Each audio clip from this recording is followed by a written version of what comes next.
guys, welcome to the channel. So today we are going to see how to create a.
So the setting has been happened. So now I will just go for my google.com.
You can also use your Google or Microsoft account.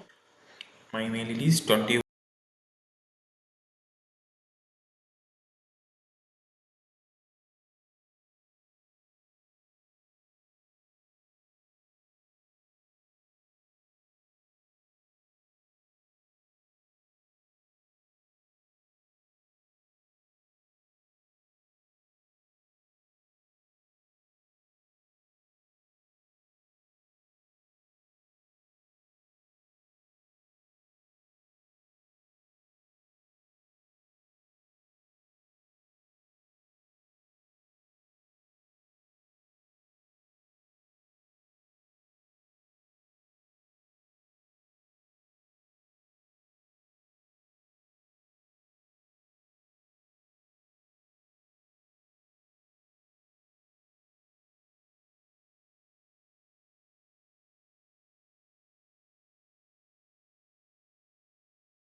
that, you can click here by using get new license.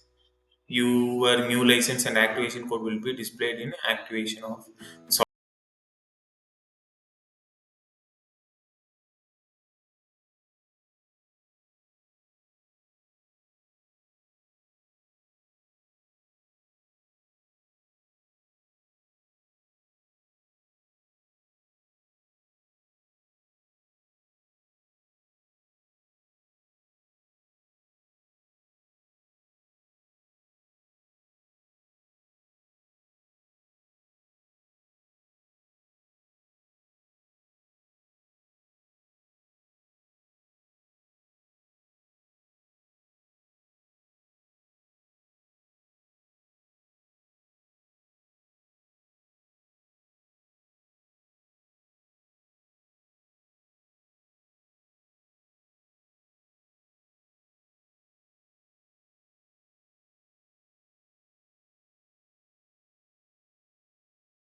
System in MockTurkCam system. So for till that, please stay in connect. So that's all. Thank you for watching, and please subscribe and share with your friends. And if you have any doubts on this, please give a comment. Or if you want more content like that, please stay tuned for